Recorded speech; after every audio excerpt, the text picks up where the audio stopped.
Hey friends, Dean here. Before we get you on to your episode, I want to take a moment to invite you to our next virtual online trivia night. Wednesday, May 13th at 8 p.m. Join us either on our Facebook group or on our YouTube page for 3 rounds of fun trivia, music questions, movie questions, general knowledge questions. It'll be a fun time and a chance to win some prizes and have just a good relaxing night of some trivia at home. You don't even have to go out for it. So don't forget, Wednesday, March 13th at 8 p.m. Join us on our Facebook group or YouTube for 3 rounds of fun virtual online trivia. We'll see you there. Join us in the courtroom as we try and find out if a code red was actually ordered, as we discuss the 1992 classic film, A Few Good Men. Stay with us. Get ready for the 3324 podcast, where lifelong friends Dean Legiro and Eric Kuber share their love of all things music and movies.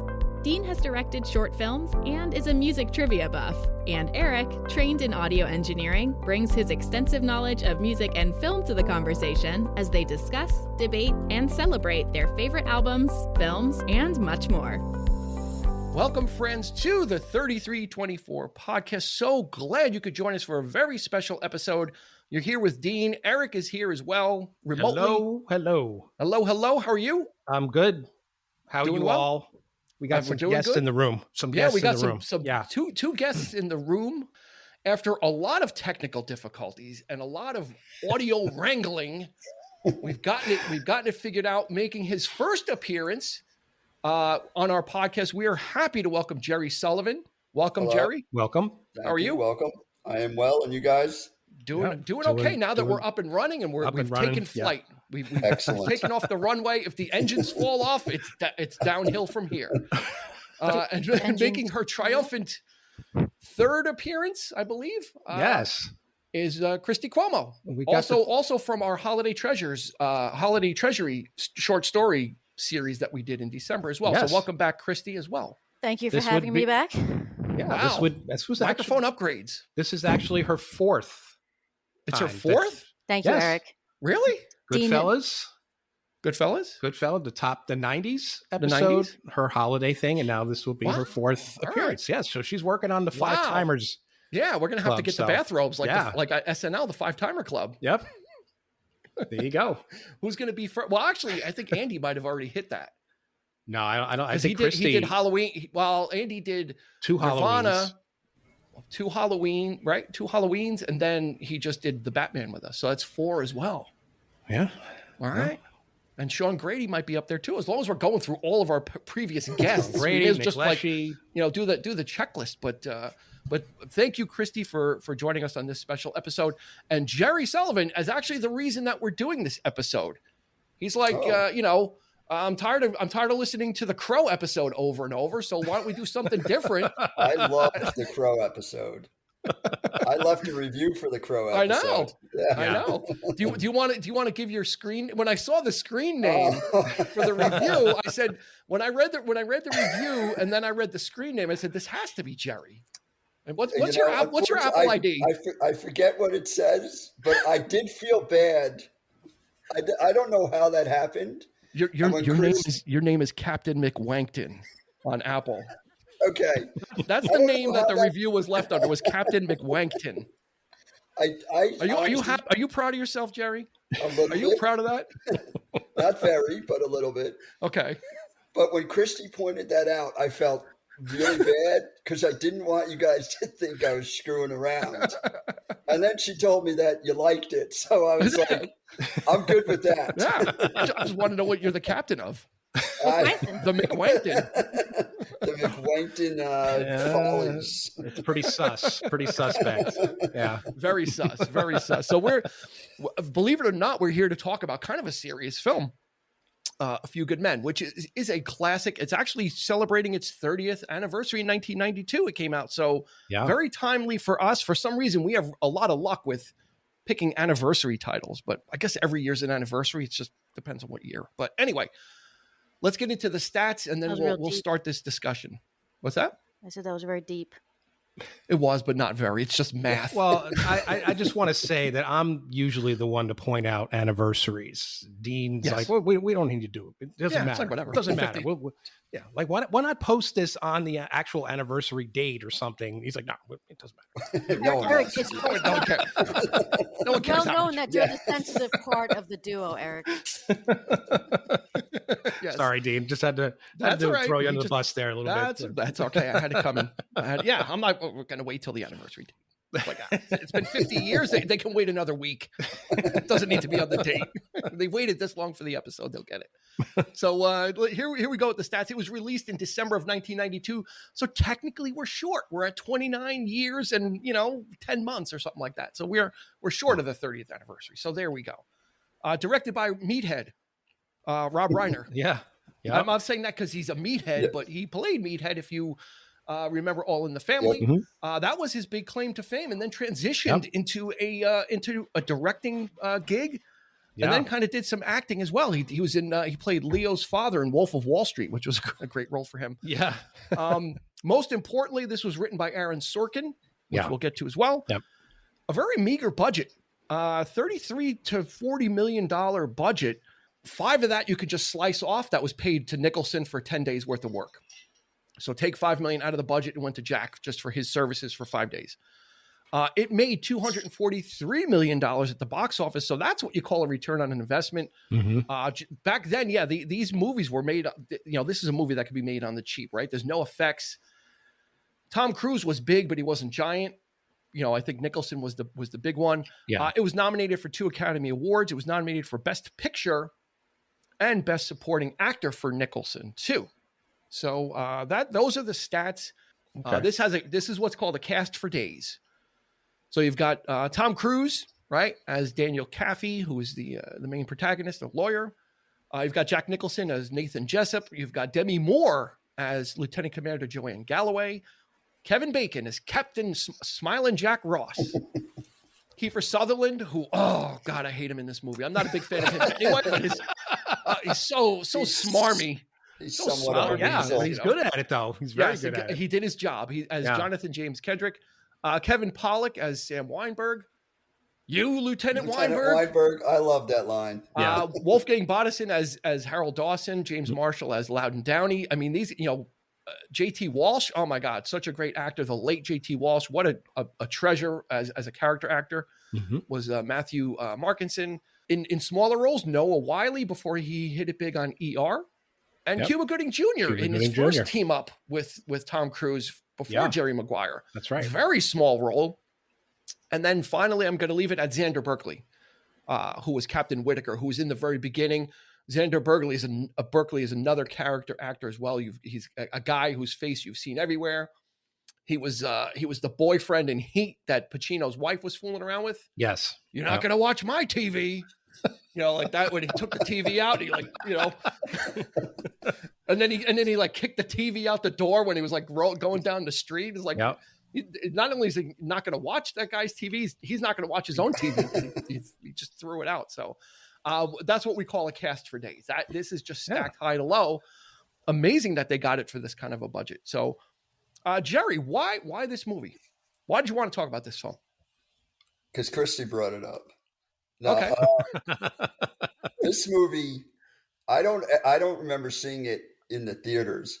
This movie became huge on my track team in college to the point that we watched it so many times. We memorized it. We actually sadly reenacted it on a bus ride from Philadelphia back home to where we all had roles. I played the Kevin Bacon role for some reason. And it just came at a time that it just kind of lives in my heart. Plus I didn't realize until I rewatched it, the quotes are kind of part of my lexicon now. Like I used so many quotes that I never realized were from that movie.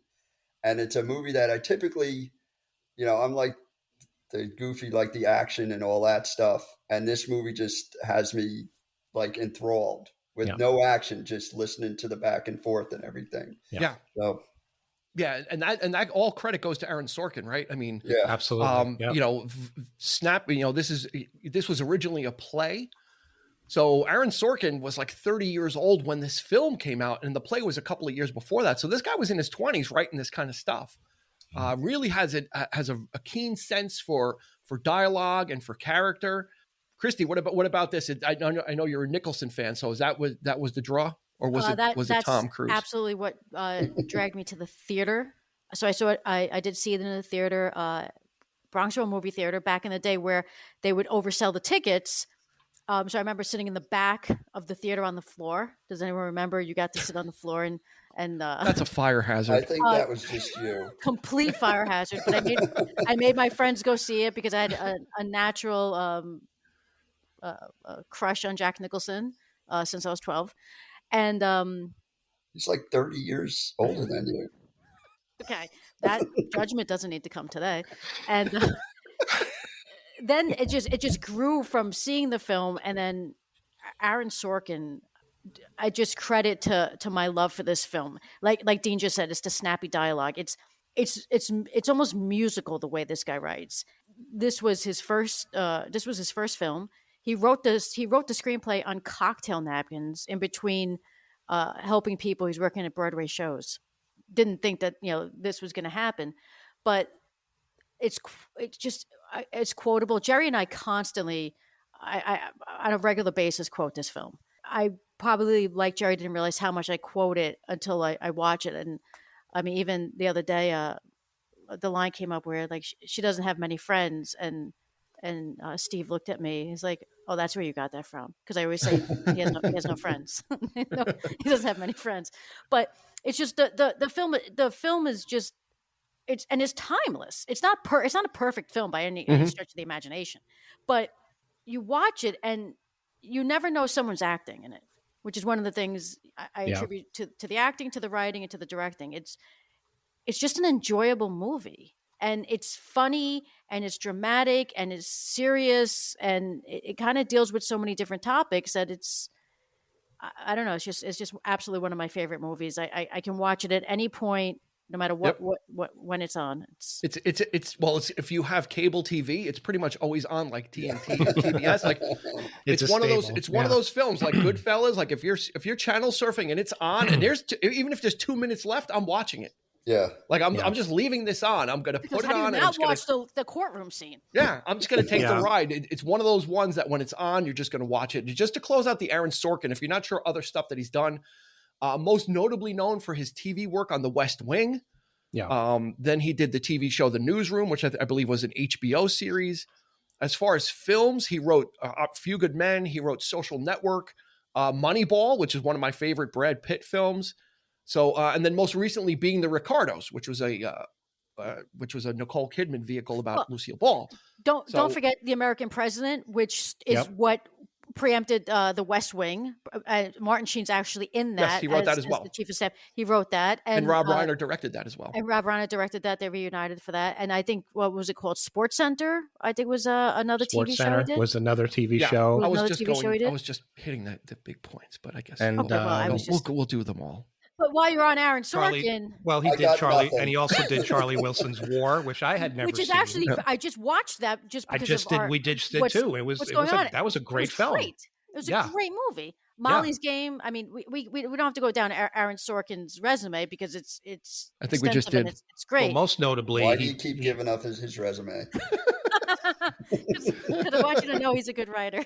Well, most notably, my wife Kelly and I had the privilege to see To Kill a Mockingbird, and he with Daniels. with Daniels, so the opening. So he did an adaptation of that, which that's was fantastic. Yep, absolutely fantastic. So so very very prolific. Had his substance abuse issues in and out. Got himself cleaned up, but he's been consistent as an artist and as a writer. Very consistent. I think Christy hit on it, or maybe Gerry did. For a movie that's about a pretty serious subject, it's actually kind of light. Usually courtroom dramas, we watch something like, A Few Good Men, 12 Angry Men. There's another Men.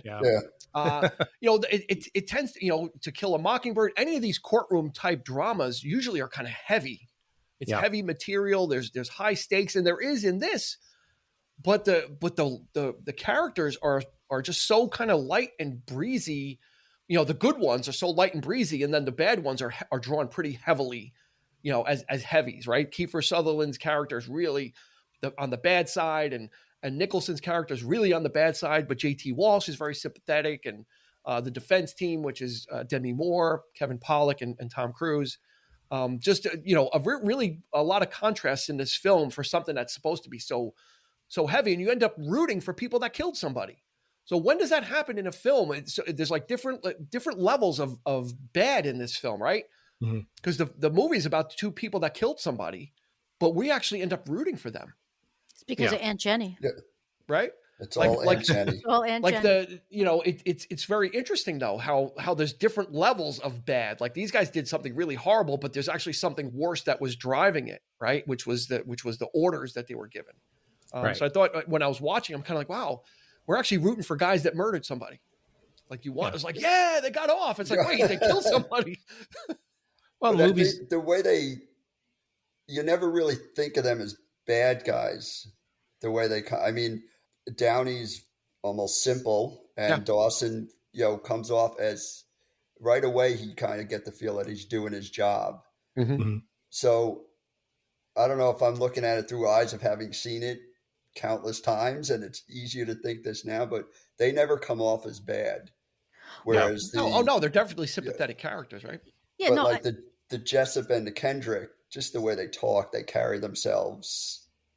well, because I think like what Jerry's saying is the way Sorkin frames it is they are as much of a victim as Santiago in this, because when and Cruise brings it up in the courtroom scenes where they talk about why would they're not permitted to disobey an order, and when they do, they are punished for it severely. And so why would they disobey an order? Because it's not the way we live. The way they live is they live by a completely different law. What's going on there? And I'm not saying it's right. I'm not saying we should condone it, but it brings to light a reality that most of us are just completely unaware of. It's unit core God country. I mean, that's it. That's it. Yeah, and a lot of talk about honor, right, and what it means to have honor by following these orders, you know, unflinchingly, I suppose. Yeah. Speaking of Dawson, who's played by Wolfgang Bodison. Oh, he actually was not an actor. He was actually a location scout for Rob Reiner. So he was working on other films, scouting locations, and Rob Reiner was not able to find an actor to embody this character. And he pulled him over and said, hey, you know, what do you think about doing this? He said, well, I'm not an actor. Well, you are now. You know, so this was literally his first film role. He was not an actor, right? And I think he really, acquaints himself really well with the character and with the whole thing. I mean, you would have never known that this guy had no acting experience, whatever. Not whatsoever. Only that, like Rob Reiner pulled him because he looked like a Marine, and for this he's guy, a big dude. For this guy to come in and be able to handle Sorkin's dialogue.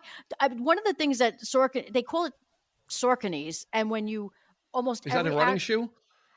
If you've listened, like Jeff Daniels, I see what you did there. Yeah, that's a running joke. I was listening to Jeff Daniels on a podcast, and he was talking about, because he's worked with Aaron Sorkin a lot, and it's like there's always going to be a day where one of the main actors has to go home because you can't, it's Sorkinese and you get Sorkinese, like you just can't handle it. So for this guy to come in with no experience and be able to handle the dialogue, that's not a small feat. And go toe to toe with Tom Cruise. I mean, I think it's important to kind of talk a little bit about Tom Cruise at this point, because when I was looking at the filmography of all these other actors, it seemed like before this, even Nicholson like had a dry spell. Like he had the two Jakes before this. He didn't have a big had Hoffa. hit. I think Hoffa was before this. Was right after this or right around it.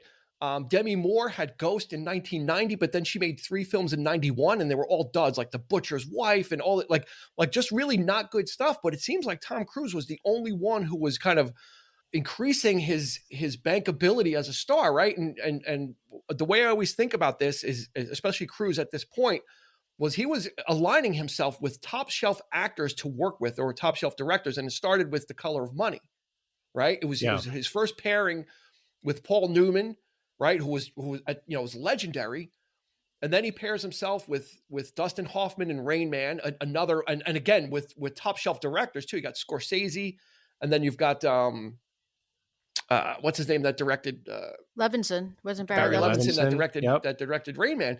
So Tom Cruise was really aligning himself and kind of getting out of that shell that he was in of all the right moves and those type of risky business. He was kind of taking some conscious effort to remove himself from that type of stuff and choose roles. And then he did Born on the 4th of July, and then he did A Few Good Men, right? So I think it's Tom Cruise was on a trajectory here where he was just making smart choices and consciously trying to move away from that image, a la what Johnny Depp did in his career, right? Because he was known for 21 Jump Street, and then he started working with Brando and just kind of aligning himself with different people. And then Leo did the same thing, right? To shake the albatross of Titanic, start doing different projects. And I think that's where Cruise, like in 92, that's where Cruise landed, like right here in a dramatic role. Because after this, he did he did The Firm and Interview with the Vampire. And then once he did Mission Impossible, it was pretty much action from there.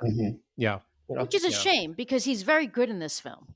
He's excellent in this film. He really is. But to me, it felt like he was reverting back to a lot of the characters that he played. To me, I actually think his character in this is very similar to Maverick. Yeah. Well, I think it's a reverse Maverick. Yeah. It's like he's such a, he's so arrogant and he's so, he's full of this, sarcasm, and he's like, he doesn't really seem to give a shit. And then it's like, I'm just whatever. And then I can get these guys off like that. And it's like, he doesn't realize what he's stepping into. Yeah.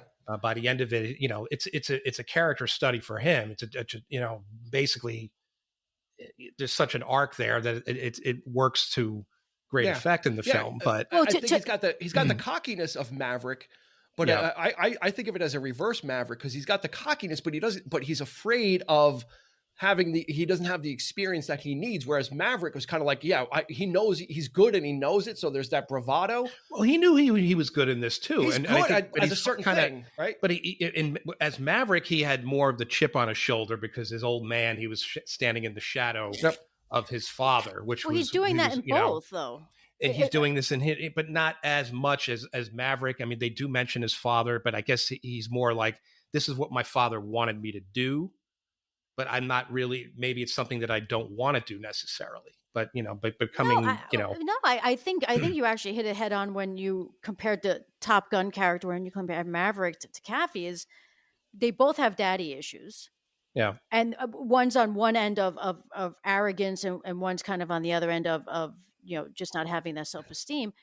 But I think even when he's talking to Weinberg and he's like, do you think my father would have taken the case? What would you do? Like, like, it doesn't matter what I would do or what Lionel Kaffee would do. It matters what you would do. And when Weinberg says to him, I would choose you as my lawyer 7 days a week and twice on Sunday.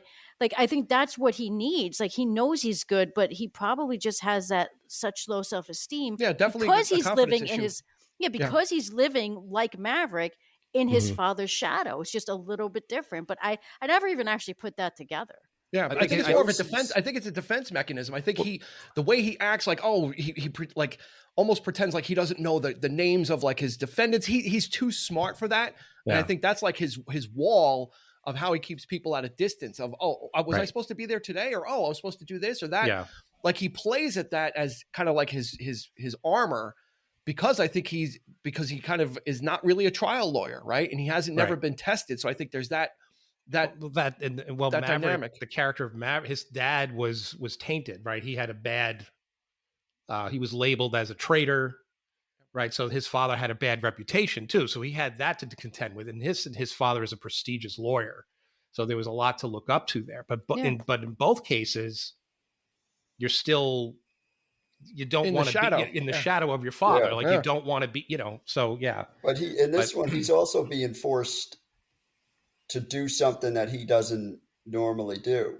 Normally he just gets the guys off. He bargains and he's challenged, like when Ross tells him, even I barely, I almost dragged you into the courtroom. Mm-hmm. So that adds this whole other part of, this is not my comfort zone. I don't know what to expect. I don't know, even jokes twice about not seeing the inside of a courtroom. Yeah. And now he's being forced to actually be a lawyer. Yeah. And that's where he's being compared to his father. Right. And it's like, you know, you can kind of see the whole change through the movie as he finally grows a set and stands up for these guys. Debbie Moore even says, she goes, you're a used car salesman. You are you know, essentially a ambulance chaser, a legal con man. You just get people off, and that's, you know, but you're smarter than that. You're more talented than that. She saw it in him because she wanted to be on the case, right? She wanted to be the main lawyer, didn't get it. So instead of her like being envious and jealous, and maybe she was, but that didn't really play as much as perhaps maybe it should have, but she respected him, I think, from the get-go, because she could see the talent in him. And I think was there. Oh, she totally played him. I mean, you know, he's saying, I'm going to get a set of steak knives, which is like kind of a little Glengarry. I was going to say David Mamet. It's two of the best writers. Two of the best writers, in my opinion, use steak knives as the prize. But you got David Mamet and Aaron Sorkin. But yeah, I guess that's part of the whole premise of the movie is they put him in the case because they don't want it to go anywhere. They want him to do they want him to stay in his comfort zone, and all these things start happening, and he's slowly pushed by Galloway, by Ross, by all these people, like, and he jumps in. Yeah, I mean, I think Demi Moore has probably the most important role, because I think she kind of represents like his own self-doubt, right, and his own conscience. Like, I think he knows what his shortcomings are. I don't think he's blissfully unaware of how he operates, and she just is always in his face, like, that's not acceptable, and you're better than this, and you know, you're afraid. She's constantly just like kind of calling him out. And not like, oh, the typical like, oh, puppy dog love interest, like you feel that's where it's going to go, and they give you a couple of crumbs of the relationship or of something. I'm perfectly fine without it, because I enjoy the banter and the conflict better, and her being kind of like not taking his crap and not, you know, she recognizes he's a great lawyer, but that doesn't mean he gets a pass for everything that he does. Like, she's not like, oh, blinded by him. She recognizes the talent, but also understands that he's wasting it as well, and is not afraid to call him on that, because she sees, she wishes she could be as good of a like a natural force like he is in the courtroom. Yeah. Just while we're talking about the relationship between Galloway and Kaffee, an executive made Aaron Sorkin write a sex scene with them. Yeah. And Aaron Sorkin was like, no, it doesn't add to the story, but he did it because this was his first film. He was 30 years old, and he's not going to say no. He was in no position to say no. Thankfully, when Rob Reiner read the scene, he's like, this doesn't add anything to the film. And they took it out. But an and I think it would have ruined the film. Absolutely. If they slept together. Like, I love the fact that, like Dean said, they have this banter going, and it's just, it's underlying. And there's always, like, even when he's like, don't wear that perfume in court, it distracts me. And she's like, really? And he's like, I was talking to Sam. Yeah. You know, like, there's always, they may not be a relationship. There just might be a mutual respect where people could go out to dinner and not have to have it be something. Yeah, but I think that's enough. There's definitely the sexual, sometimes there is a level of sexual tension there, but that's enough. You don't they don't go any further than that. Yeah, there's not a scene of them like waking up the next morning in bed and, oh, we're late for court. Like we don't need like that. That would be disrespecting the characters, I think, because we've kind of, everybody's got completely out of place. Yeah. And I'm glad they didn't go for that. You know, it's kind of like you didn't need it. It Dean, definitely you mentioned the word conscience. And I think that might be the sort of catchword for this entire film. Conscience, like men of good conscience. Do they blindly follow orders?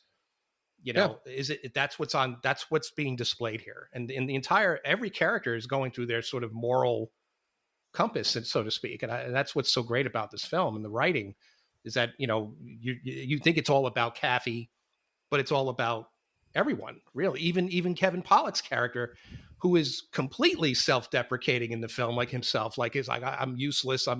What am I doing here? I'm not serving any purpose. I have no responsibilities. Right. And he kind of steps forward and so So I mean, everybody has a moment in this film, and a nice piece to boot to really shine. And of course Nicholson and Kiefer Sutherland's characters, they're on the opposite end. But do we disagree necessarily about his stance, like Nicholson's stance. I'm here to save lives. I have to do what I got to do.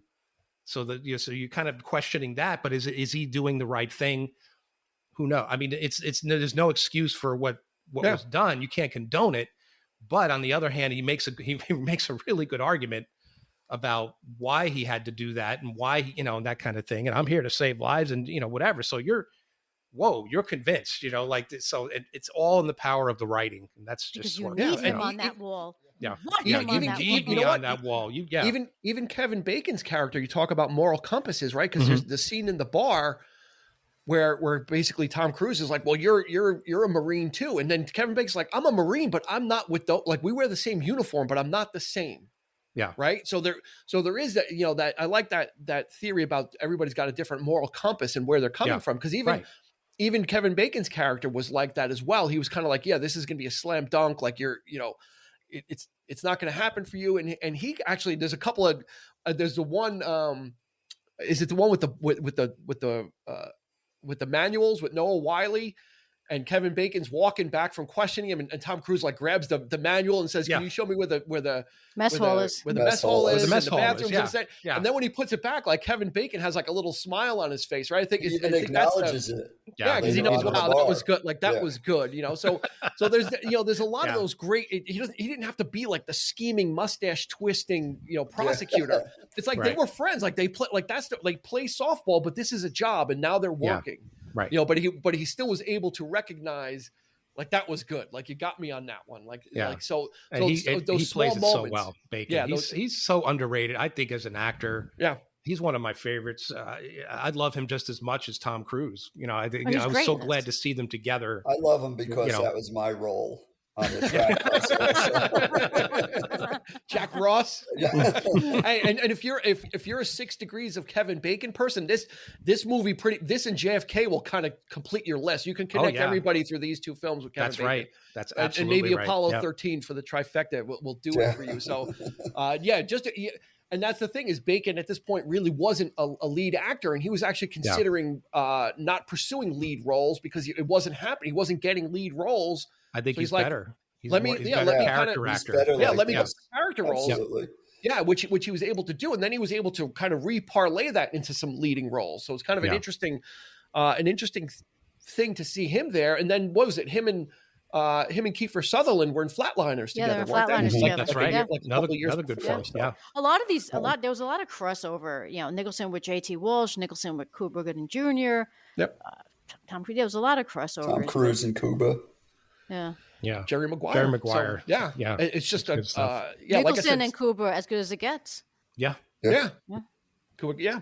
And Cuba Gooding Jr. was in this for I think he was actually probably the only person that took me out of the film. He was a little too intense for what he was being asked. He was so angry about it. Well, that's he because doesn't have honor, and I was like, okay, calm it down. You're just being asked about it now. I was kind of like, the dude's got to calm it down. Because they're fanatical about it down there. About what? Being Marines. Yeah, Marines. Fanatical about being a Marine. So, but I guess we'll get to Nicholson. Quotes. But before we do you know who auditioned originally for the role of Jessup? Who would have been a good choice? Gene Hackman was going to take it, but Hackman was going to take it, but he was doing. There was someone else. Oh, who wanted to do it? James Woods was in the running. Oh, Jesus He Christ. auditioned and they took Nicholson. He would have been good too. No. Yes. He's got that smarmy look too. Oh my God. When he was Lester in Casino, Lester the pimp. I mean, come on. He's got such a punchable face, right? He does have but as a colonel, he's too slimy for a respected colonel. Yeah, he is. He's too much of a slime. I could see him. I could see him in the suit and the buzz cut as well. I could have seen him in JT's role, as the slinky CIA guy that is No, Gene Hackman was offered the role first, which would have been that would have been interesting, but he didn't take it. I think he was doing Unforgiven. I guess was Unforgiven around. Yeah, it was right around that time. Yeah, and I think he probably would have preferred Nicholson for the Oscar. I think for supporting role. Yeah. No, absolutely. So Nicholson. So what do you think? Is this one of his top? I mean, it's basically a kind of a glorified cameo. I mean, he's not really in it like that 15 much. it's The 15 scenes minutes. that he's in, I mean, I think it's some of his best acting, especially Riveting. post Batman, where, you know, once he was the Joker, you know, people, you start to become the character that people impersonate you for. He was able to move away from that with this role. He wasn't Jack. Yeah. I disagree. I think You he think still so? was very much Jack. Really? But I Really? think that it's the power of the writing that really sold it for me. He still, you know, he still has that, you know, that presence, and you cannot, you know. Matthew, I think we will have that private conversation. Exactly. Yeah. That's what I'm talking. That's Jack Nicholson. It's like, you know, like the shit's gonna hit the fan. It's like, Matthew, I think we will have that conversation. I was like, but that's Jack. I mean, sit down, Matthew. Yeah. But what really sold it for me was the writing and the dialogue and you know how he carried it. Yeah, sure, but he didn't go over the top. But exactly, he's still very much, except for the truth Jack. line. Yeah. Well, Yeah. that was actually, I think that was either he put it in or Rob Reiner put it in. That was not in the original script. You can't handle the truth, but I think it's listed as one of the top, you know, in the top. It's 10 in like the top of, of movie lines of all times. Absolutely. But yeah, I mean, Nicholson, Rob Reiner said landing Nicholson was basically like getting Babe Ruth. Like for this film, and if you go back to 1992, like Dean was saying earlier, for where people were in their careers, we look at them now and we're like, they're all major stars. But in 1992, they weren't all major stars. But Jack Nicholson was a major star, so getting him carried so much weight for this film. And Nicholson, for the courtroom, he did his speech with for every angle, even if he wasn't on camera, with all the actors. The last one that they filmed was actually the one that we see, and he was exhausted by the end of the day. Like, it was exhausted, but it was a testament to this is the kind of, that's a giving actor.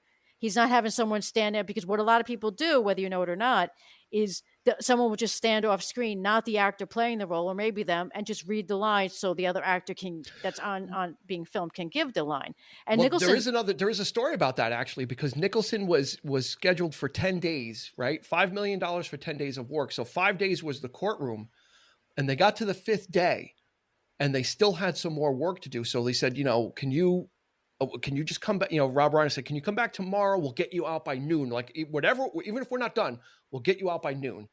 Yeah, I'll do it for, that's fine. Is that your Nicholson impersonation? Because honestly, it's Nicholson light. It's Nicholson light. It's not. It sounded like you started it and they were like, no, I can't do it. I pulled back. Do you want to Let's walk that back. It's a very broadly drawn Nicholson. Take two. Do it again. Anyway, so he comes in the next day. He's out by 12. They clap. They do whatever. Kevin Pollak is known for his Nicholson impression. He's a stand-up comedian. He's an impressionist. He went up to Rob Reiner and said, listen, because he was on set all those 5 days, and Kevin Pollak, he said, I have his stuff memorized. He goes, and this is not a joke. He goes, if you want me to sit in the chair and feed the lines to the judge, because they still needed to get the judge's, you know, his view of stuff. He goes, I will do it in Jack's voice for you if you want, but this is not a joke. I'm not doing it as a goof. If everybody's okay with it, if the actor's okay with it, whatever. Yeah. And the judge was like, yeah, let's do it. Let's, you know, absolutely do it. So Kevin Pollak actually sat in the chair and fed some of the lines as Jack. And then when Rob Reiner said, when he got the dailies, you know, because back then you would get they would have to process the film a couple days later, you'd get to see it. Yeah. He called Kevin Pollak. He said, you know what? I was 4 takes in before I realized that it wasn't Jack doing the voice. He was that good, because he had heard it over and over. Yeah. And he said, I'll do it just for like the actors. If they're not comfortable with it, I won't do it, but I'll offer it up. And he actually did, like, the stuff that Nicholson couldn't finish, any of the reactions, and like the off camera, like Christy said, where you're feeding the lines, they had to finish with the judge, and the judge was like, yeah, let's do it. So that was kind of neat. That's awesome. A great story. You should never offer to do that as Jack Nicholson based on your impersonation. Who, me? Yes, you. Yeah. Well, you know what? I'm spending so much time working on my Christopher Walken that my Nicholson is a little fuzzy. So when we say that, can I get a cowbell? When I say that he's Jack, and that I mean absolutely no disrespect to the man as an actor. I mean, he's a great actor. That's why he's Jack Nicholson. You know what I mean? It would be the same if it were Robert De Niro for me. Because let's face it. I mean, they do they might step out of their comfort zones a little bit. They might do, inflections, whatever. But for the most part, they're usually in the same sort of headspace or the same tone of voice, the same, there's really not that much variation in their, it's not like Jack Nicholson's like a chameleon, so to speak, where he could be anything. Well, yeah, like a Gary Oldman or something, or do different voices, or like that kind of thing. Yeah, you kind of know what you're getting. You know what you're getting. For Nicholson, I'll agree with you. But De Niro, early in his career, I wholeheartily disagree with you. For De Niro was a chameleon. Like De Niro took on some roles, and I don't think he was.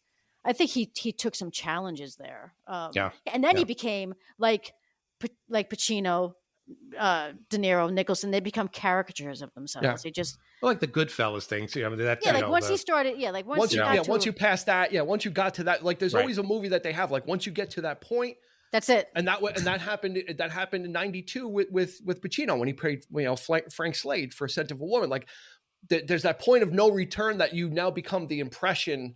Because it's such an iconic performance that everyone does an impersonation of it, and then it becomes like part of like the like Gerry said, like he's walking around quoting this film, so it becomes so ingrained into like the public at large that it becomes almost like it transcends the film and the performance, and then it becomes associated with the person. Right. And the impression, and those guys, Pacino and Nicholson and Walken, those are easy impressions for people to do, I guess, when you're starting out. So everybody does it. So then it becomes part of like, you just hear it all the time, I don't know when De Niro, was it Meet the Parents? Was it, remember Righteous Kill, when him and Pacino teamed back up? I think it was Meet the Parents, because that was his first and then it was or Analyze This. That was his first comedy, where he was sort of parodying the Eric, the gangster role. That's when Paul he Vitti became De Niro. That was our De Niro from I mean, you're right. I mean, I think back and I see him things like Angel Raging Heart, Bull, and he plays the devil, like Lucifer, like an Angel Heart. An Angel. I love him. Lucifer. Yeah. I'm not saying they were all good choices, but right. I actually loved that film. I thought it was great. Yeah. But Gerry, let me ask you a question. Okay. Is this about A Few Good Men? When you watch this movie, do you have to drink a Yoo-hoo? I know you're a chocolate milk guy, but this is like this. If this movie doesn't make you want to drink Yoo-hoo, I don't know which one will. That's his like beverage of choice. I just was asking him that. We had dinner, and I was like, "Do you want a Yoo-hoo? Does this movie make you want to drink a Yoo-hoo?" I hadn't thought of Yoo-hoo in years, and then when I turned it on to rewatch it for this, I was like, I could use a Yoo-hoo right now. As bad as it is, and the fact that there's no real milk in it, it's still a good drink for He's like, I have Yoo-hoo and Cocoa Puffs. Anything else, you got to bring yourself. Which is close to what I would have in my fridge. Pretty much, right? It'll be quick and Pop-Tarts. But I'm watching. I'm like, God, same thing. I'm like, I want a Yoo-hoo. It's like the guy just, I don't know if that was like the first product placement or something. If it was pretty bad, because it's not like he held it up. He's just kind of drinking it casually and eating. And the scene when he's like eating the apple, I love that scene. His shirt's like all stained. Like it's all like stained. You notice that? Like we were just talking about like the that. apple juice. Like is that like it's like it got like two stains on it. I'm like, what is like? Well, because when he walks in, so disheveled. He's eating the apple. He has no regard for her at all. He's got the apple in his mouth. He pulls out the crumpled piece of paper with her name on it. He sits down and he's got the stains on his shirt. And then when he's done with the apple, he goes like this, where he's almost going to wipe his shirt again. Yeah. But then he takes out, I believe, the piece of paper with her name on it, and dries up his hands, and then she gives him the waste paper basket. But if anything, it inspires me to eat an apple. Yeah. Well, Kelly and I were watching it, and her comment was, "Doesn't he finish anything? Like he throws the apple away, he eats the donut, he throws that away. One bite of the donut and eats it. Yeah, the beer in the bar, he never finishes that. Well, that's because that is probably one of my biggest pet peeves. Is not finishing film, your meal. Television when people are served, they're sitting down to breakfast, and there's a big heaping plate of bacon and eggs, and nobody effing eats it. It's sitting there and it's going to waste. I'm like, oh my God, that looks so good. Pitt eats every ounce of food he's given. Brad Pitt. Well, they see that's the thing. I love actors who really get into it and like And, actually and consume well, it. to go to you know? Moneyball, when he's eating in Moneyball, I mean, this guy's eating like he's never eaten before in his life. Yeah, but When Ocean's Brad- 11 too. Same thing. He's eating shrimp Yeah. cocktail. He's eating shoving yogurt. it down he's, his mouth. He's like that's his. folding up. I think that's his thing now. Is like when Yeah. Brad Pitt's in a film, he has to be eating something. It's like, and he eats it But with he his finishes hands, it. and he's just very like manipulative with it. Well, but- that's good. I mean, like when Scorsese's he doesn't shy away from that either. We Yeah. talked about Goodfellas. Yeah, well, I mean, look Goodfellas. at Paul Sorvino was always eating the sausage and whatever. I mean, but that's Did you bring seeing Brad all Pitt that up? good food This go is to behind waste. you. I'm like, do they What's that? do they give that to the to the extras and stuff? I mean, I hope is this so. food being distributed maybe out? Maybe it's stunt. Maybe Good it's stunt Lord. food. It's, It could be it's stunt not eggs. real. Oh, this is like a moral issue you have with it. Yes, that food Yeah. is going It's away. like Starving Dean, people in like China. Dean with the cups of coffee with nothing. There's like a cup, but there's nothing in there, Oh, right? I hate like that in it's the like, film. Like they you put, can tell that they're not they drinking put the cup anything. down and it makes that hollow sound. Like there's no coffee in that cup, but they're pretending they're drinking it. It annoys me when they use the juice for wine as if we can't tell it's juice. Right. Ocean spray. Yeah. Yeah. Or if it's whiskey, it's probably apple cider or Iced Yeah, tea. but at grape least- juice or something like this that. is Or, the same You color. guys are iced tea. ruining the curtain for me. I've seen all behind the curtain. The I fourth didn't know wall that. has come down. Well, let me tell you, Jerry, when you see a commercial for cereal, the milk is Elmer's glue. Well, there you go. See, you, But to get back on track, let's gently get back on track with a cameo of Rob Reiner kind of giving somebody a role from Spinal Tap, and that's Christopher Guest as the doctor. Yes. And In a he is serious so role. good. Yes, but he is so good. You know what? He's so good at accents. And when you listen to his accent in this, it's a very minor, like Southern accent. It's very minor. He didn't play it like twangy. Yeah. And he's so good. Like he can do serious stuff and he can do comedic stuff. And just to see him there is like, it was like a little Spinal Tap callback to one of his pals, which was kind of a neat thing to see. It's like, oh, Christopher Guest. It's like, yeah, that's great. And Aaron Sorkin himself, he was in the film. Yeah, in the in bar. the bar. In the Yep, bar. sitting there at the bar. He's got a Hitchcock thing. He does that. He's always puts himself like in a bar scene in his films. It's a little. He does a little Hitchcock tribute there. And Aunt Jenny was Rob Reiner's sister-in-law. oh, really? I didn't know that. Oh, I did not know that. That's cool. I don't know if she's still his sister-in-law. One but one other thing, Jerry, if I'm gonna ruin the movie for you, what you need to what you need to look at is Dawson and Downey. Okay, so Wolfgang Bodison is probably 6 foot plus, right? He's a really tall guy. James Marshall, who plays Downey, is a short dude, but in certain scenes, he's not the same height, but he's close. So James Marshall is definitely standing on a box, especially in the courtroom when there's certain shots when they're standing together and they need to be framed a certain way where you show both of them. And James Marshall is almost at the height of Wolfgang Bodison, and he ain't even close because in the next scene, his head is like at shoulder height. So they have to do that with Tom Cruise. I was too? going to say I didn't want to ruin it for you, but Tom Cruise Yeah. is That one I probably knew. staying on the Probably. Most box as likely. well. You know what? You know what this Tom Cruise movie might be notable for? Him not running. Yes. There's none of the Tom Cruise running through the whole, like he plays softball, but he only ever hits the ball. They never show him running. Well, they need and to he's practice. in the field.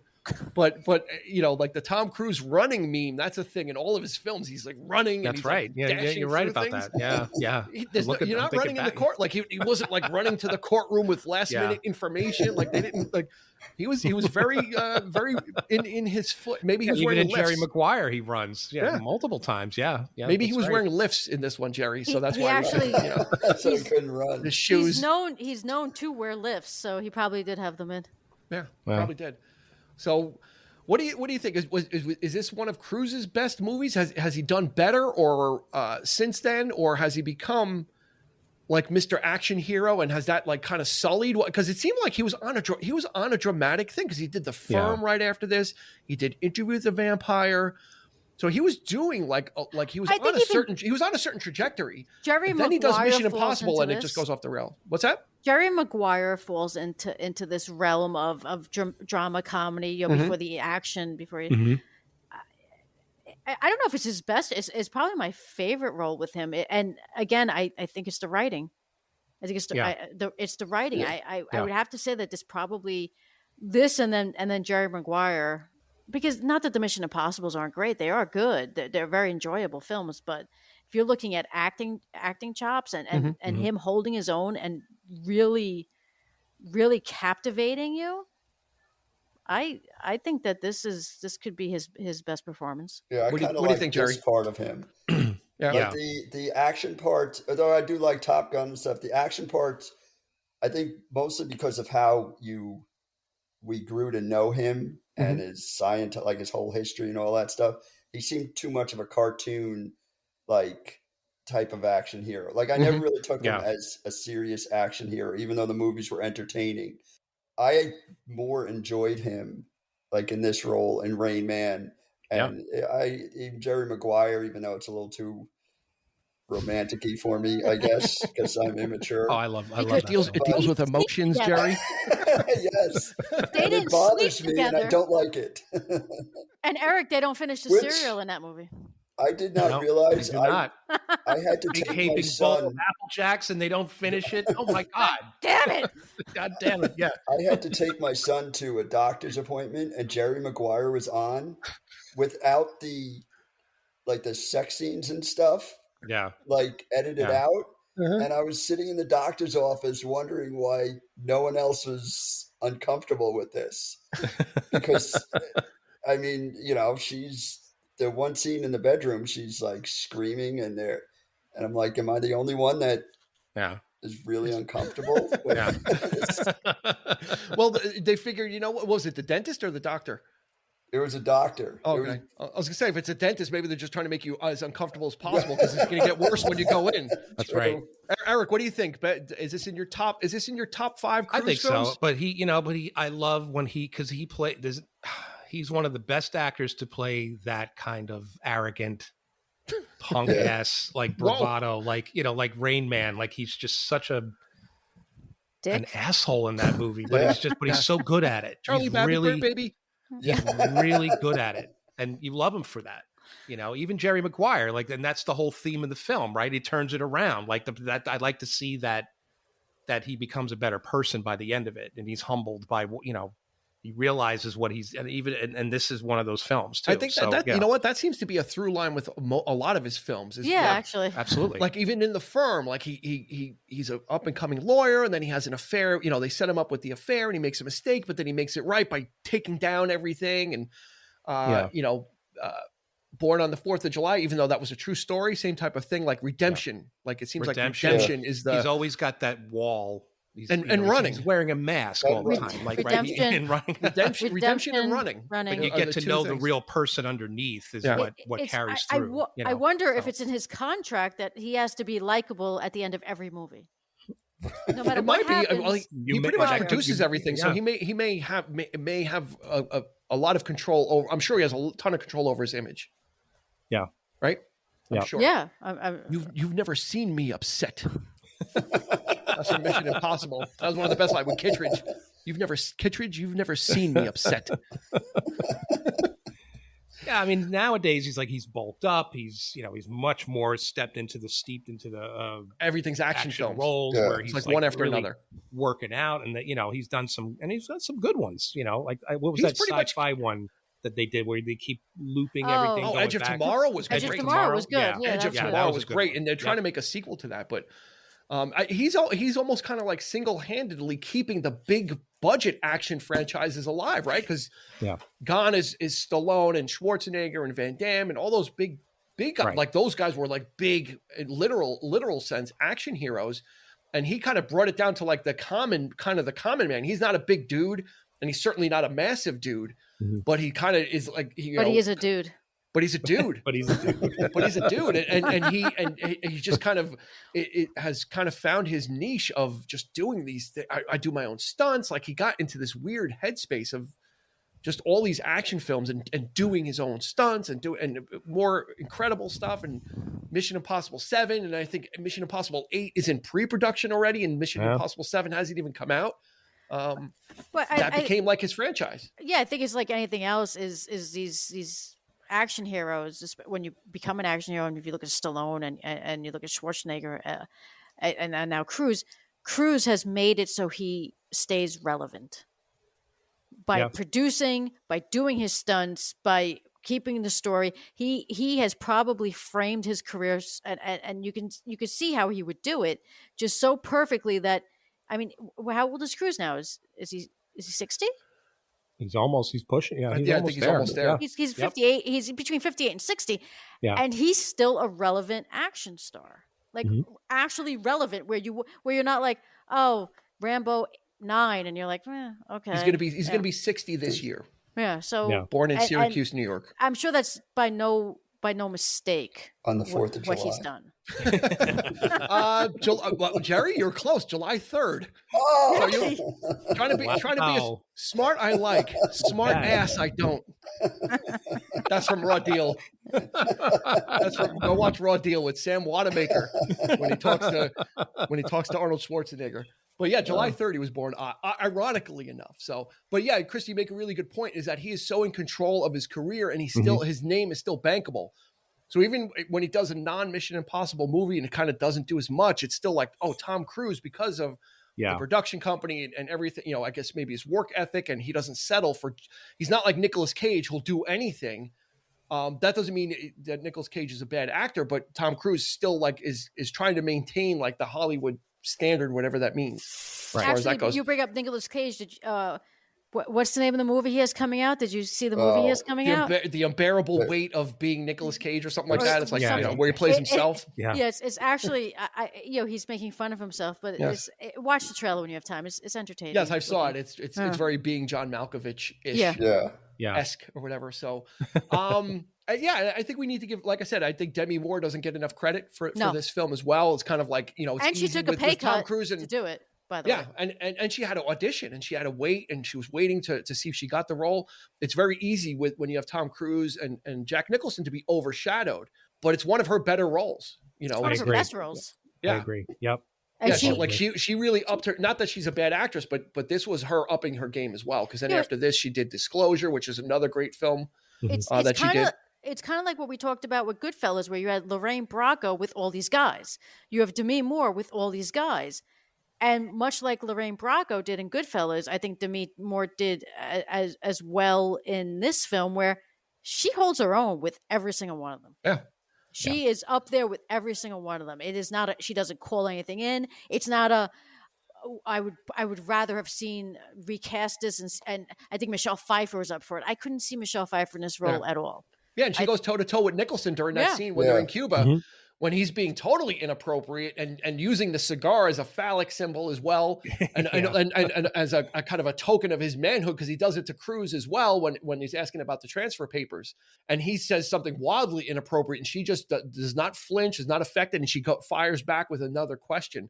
Yeah, so she didn't try and bring something extra to it. It was just kind of that's the way the character is like that. She's unfazed. She's there for business. She's there for her clients.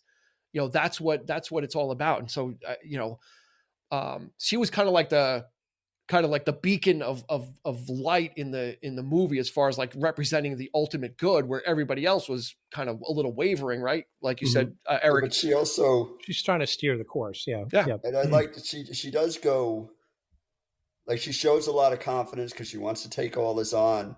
But then there's times, like when they go to dinner and she wants to be shown she's a good lawyer. And then when she's constantly telling Cruise, we're going to win. And he's right to her face telling her, we're going to lose. We're getting our butts kicked. We're going to lose huge. But she never wavered. Fantasy world, do you and Dawson live in? But then at the very end, she does realize, or like just before the Jessup scene, she realizes what they're about to take. And she concedes a bit to say, listen to yourself. If it doesn't feel right, don't go for it. Yeah. And it's, I mean, that takes a lot to, she's the one that wanted him on the stand. She was the one pushing.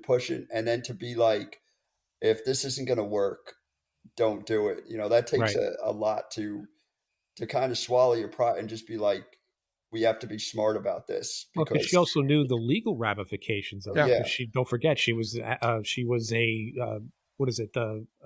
internal affairs. So so she's very idealistic, right? Very like, but then when it came down to it, and the interesting thing about that scene, Gerry, is when after Tom Cruise asks Jack Nicholson about the phone bill and the travel, and he's like, "Please tell me you haven't pinned your hopes on a phone bill." Okay, And you're gonna have to stop. So, No I'm more. No more. I can't. Is this what you brought me here for? Foot lockers and phone It's calls? not even. I don't know what you're doing, but you're saying the lines of Jack Nicholson. Just stop. He's doing sexy Jack. It's actually quite smooth, right? It's Please like, tell me. please tell me you got that. Anyway, so after that scene, right? And that's when Tom Cruise kind of like, oh my God, what do I do? And he looks over to Sam, and Sam like nods no. Sam's like, no. But then they cut to Demi Moore. They cut to Demi Moore, and you were expecting her to say no. She doesn't do anything. Right. Yeah. You don't know what she's thinking. Like you expected both of them to be like, no, don't do it. Like we're, but her non-reaction, I think is maybe what drove him, because Sam's like, no, don't do it. And Absolutely. like, I'm not this is now your call.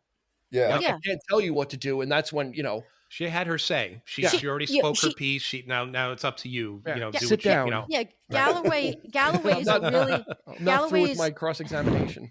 Galloway is a really good balance of confidence and vulnerability. And she really and Demi Moore does it masterfully. She does it really confidence when she's out in public and in her Navy persona. But the self-doubt when she's getting personal and when she's with everybody, behind the scenes, which and is let's really also brilliant. not forget, this film is around 91, 92 when it's being filmed. So where women were being respected in these roles is we're talking about in 2022, and we still have issues. But back then, I mean, if you think about what a woman had to do to even be in this role and be in a room with these men. Is enormous. So that's where that confidence, she has to be cocky and she has to be confident. But then it's par for the course. But then that vulnerability sneaks in on her because there's somewhat of an error there. Yeah, and there was some hints of that in the very beginning scenes when they call her in and she wants to be the lead, and then they're like, you can leave. She goes, no, I'm gonna stay. No, you can leave because we're gonna talk behind your back. Like literally, they made no bones that they were gonna that this probably wasn't going to happen. And then they're talking about, she's done this. It's taken her 9 months. And she's done 3 cases, So there is that kind of sexism part of it where, she right off the bat, you kind of see, okay, she's already experiencing that, and that's why she has to be even harder and go harder at people because, it was harder for a woman to get that respect. So she had to be even more business-like, right? When in the scene with Nicholson, I think it calls back to that she could not show any emotion. That's right. You cannot tip your hand whether or not that bothered you because she was a woman. And right? she didn't. That's what he was trying to get to. He was trying to get to her, and he didn't. And they kind of put that to bed real early, did they? Because she took it on the chin, and she realized that I'm not going to get anywhere by trying to fight to do this and that kind of thing, because I'm not going to win. She knew that. So she puts all her attention on Tom Cruise and building his confidence and building him to be the better lawyer. She got her way in to be Downey's lawyer. Yeah. When Cruise that's right. Gets in her face when she he said don't ever talk to a client, don't ever talk to my client without me there. Then she Jenny finds another way in. With Aunt Jenny, and they're gonna have it in the barn. Yeah. And then they're gonna have also the costumes and Uncle Goober will He's just so sarcastic in this one, Cruise. He really defense. Yeah. He really rose to the occasion on it, though. Again, I don't want to keep saying it, but the writing is so good. It is, yeah. It's so good. It's perfect. It's perfection. It's just such good writing. And you could definitely see this as a play. I could totally see, I mean, the entire movie is pretty much set up like a play to begin with. There's no real action. Everything is in rooms. It's all talk. Yeah, and not a ton of set, not a ton of location sets. It's like, okay, we're in Cuba, we're in a courtroom, we're in an apartment. This was the time when actors led the film. Yeah. Right. When many films in the 90s were like that, when it calls back to the days of the 40s and, that kind of drama played out where, they couldn't afford to go to these places and it was all done on sets. And it was the actors that carried the movies, and that's what you were paying to see. So there's no CGI in this at all? Right. No. I think they I don't CGI'd. so. I think Nicholson's cigar was CGI. Yeah. But it had to be big enough. Yes, they had to make it longer. To make it Ooh, longer. Okay. So as we wind down, let's talk about some favorite scenes. But let me put a question out there as far as courtroom movies go. For its contemporary, would you, if this and The Rainmaker were on, which would you watch? I'm watching this. I'm watching I'm this. watching this Yeah, because I really? didn't see The Rainmaker. You never saw The Rainmaker? So The No. It's a It's a good one. Rainmaker? Sorry. It's a good one. It's Yeah. a good It one. is a great. It's along the same lines of a heavy courtroom, but it's such a light.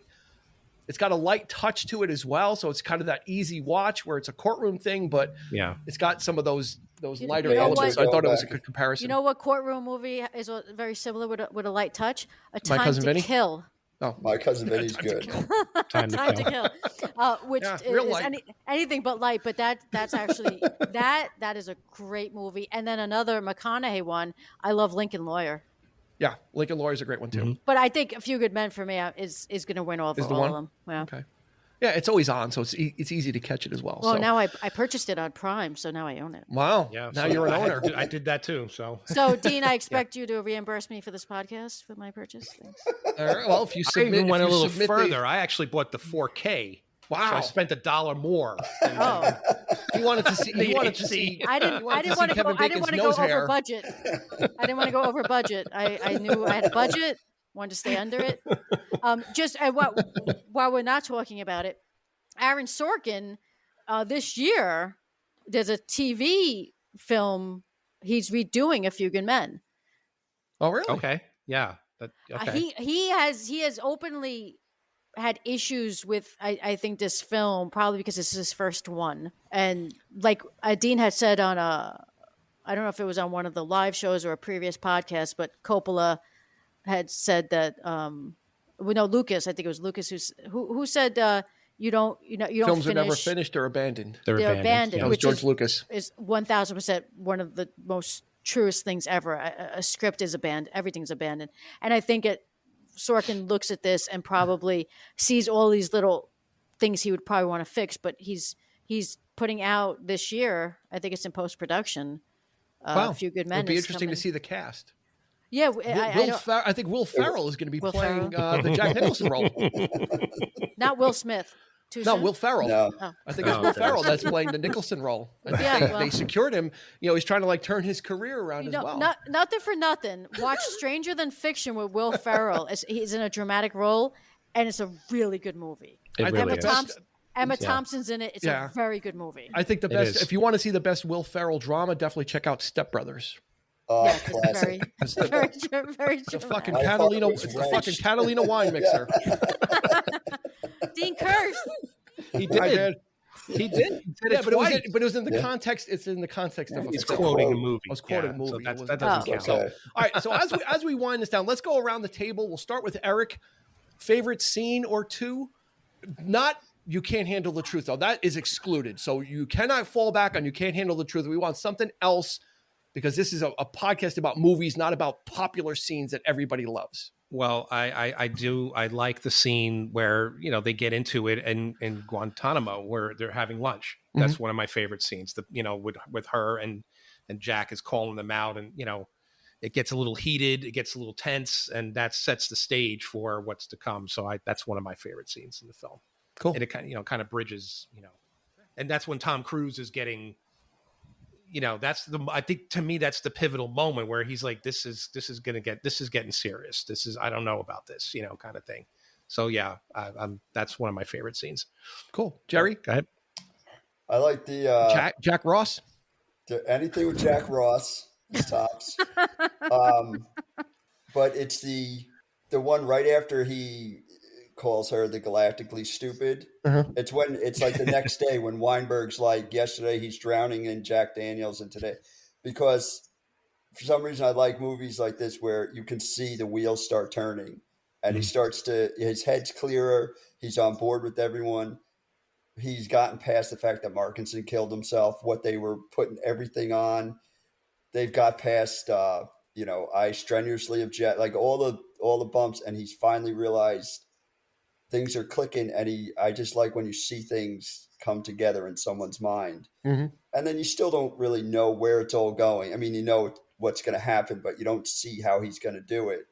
Yeah. And then how it all just comes together with the whole "you can't handle the truth" type of scene. So I think that's probably my favorite part of where I get to see everything kind of come together. Cool. Cool. Christy? I have a couple. One thing I love is the opening scene with the and I looked it up, as the Texas A&M fish drill team. Yeah. When they're going, I remember seeing that in the theater and like, wow, like to have the coordination. I mean, even when the way they film it with the slow footsteps and landing down and there's just the sound of the guns and the twirling, that opening scene, I love. I never tire of seeing it. Excluding the courtroom scenes, I like very much when after he leaves Dawson and Downey, and he's like, that's it. After he tells them it's a hockey season, it's 6 months, take it, and they're like, no, because I'm not going to do that. And he goes back to Galloway and Weinberg, and they're in the hallway, and he's like, I want to get him another lawyer. How am I getting a lawyer? And you start kind of like what Gerry said. This is the beginning of where he starts to change, and now he's making an argument in the hallway about it, and about and just the back and forth, how he's fighting with her, but then Weinberg says something, and then he's like, what that's what he compares it to Hitler.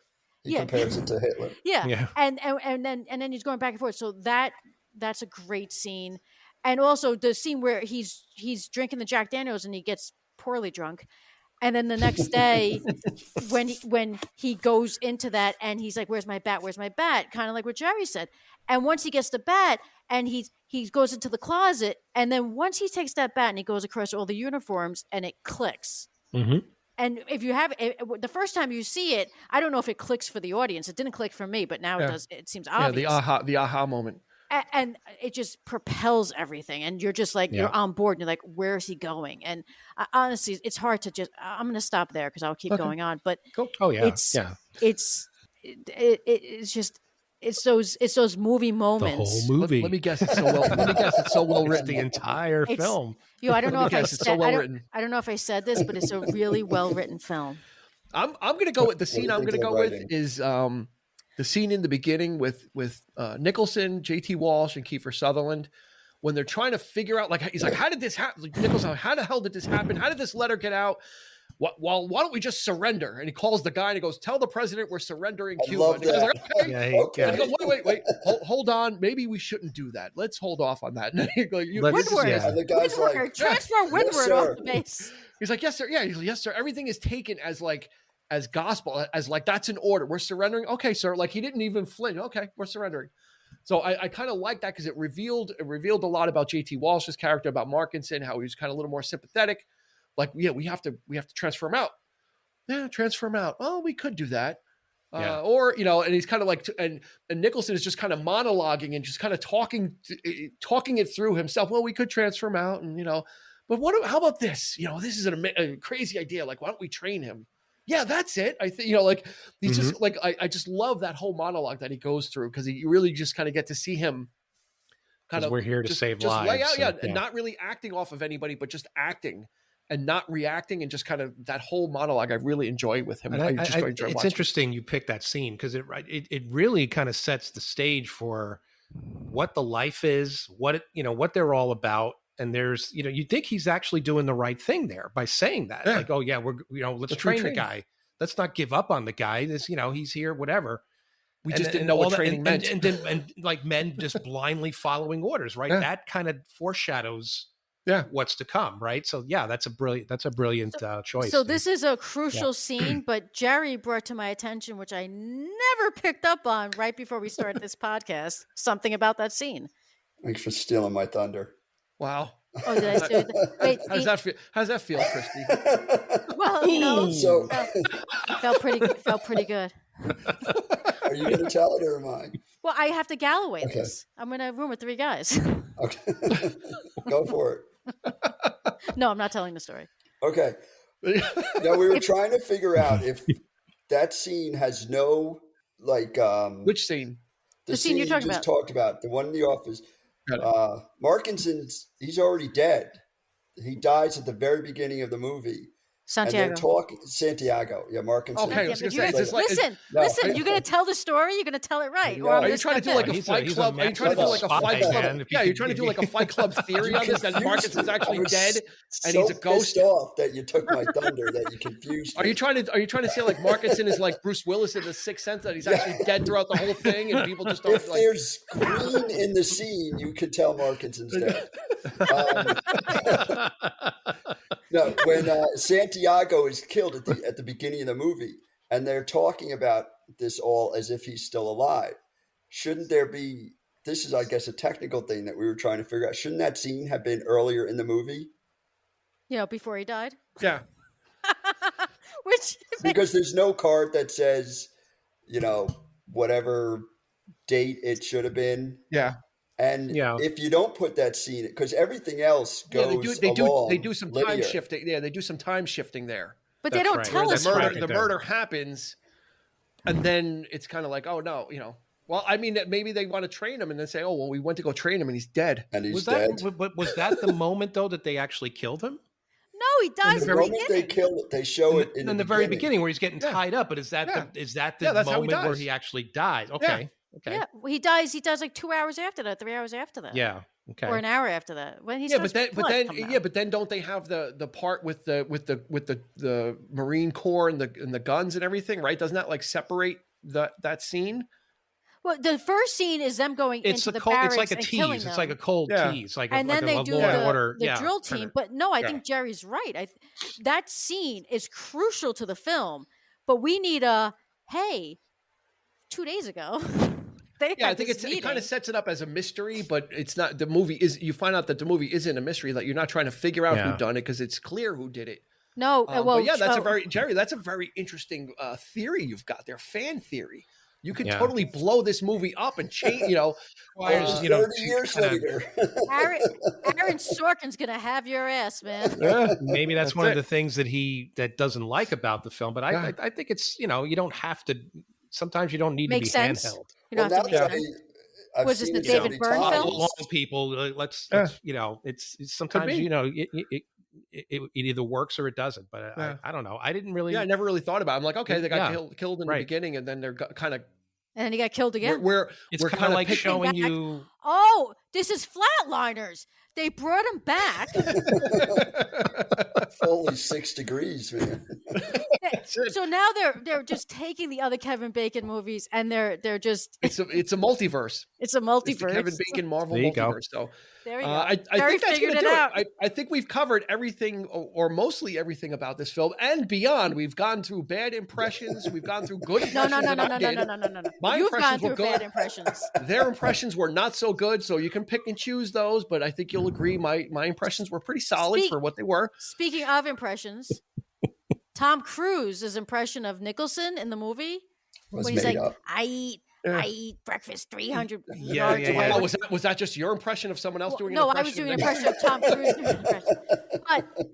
Because that was pretty awful. But Demi Moore and Kevin Pollak didn't know he was going to do that. So their reaction when they laugh is genuine. Yeah. So I just want... That's and Tom Cruise's impression of Jack Nicholson is 1,000 times better than yours, Dean. Wow. Ooh. Death by 1,000 cuts. And now you can end the podcast. Now the podcast is over. I want to know. Are you going to edit that out? Oh no! I'm going to leave it. I just told you.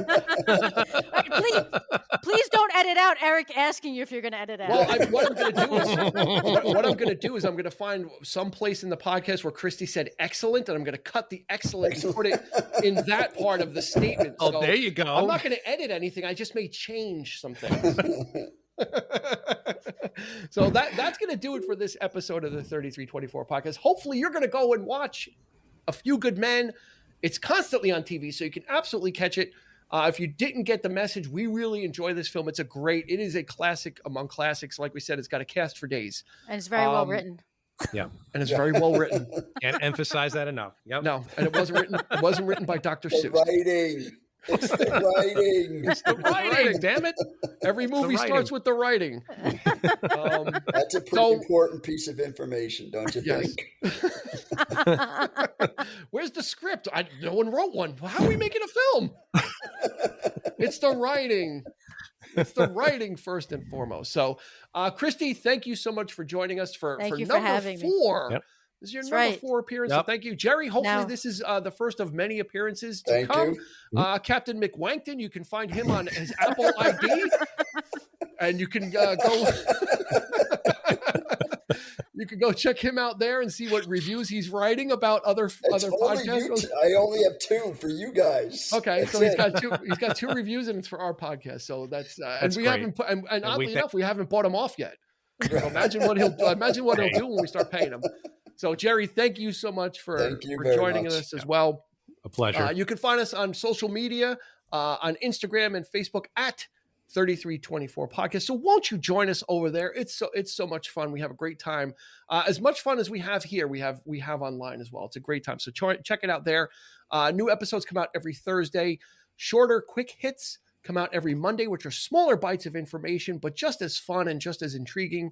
And that's going to do it for this episode. So for Christy, for Gerry, and of course for my good friend Eric, we're going to ask you to please be kind and rewind. You've been listening to the 3324 podcast with Dean Legiro and Eric Kuber. You can find us on your favorite podcast provider, so please like, subscribe, and rate to become a part of the 3324 family. Your feedback is important, so make sure to follow us on Instagram and Facebook at 3324 Podcast and on Twitter at 3324P to join the conversation.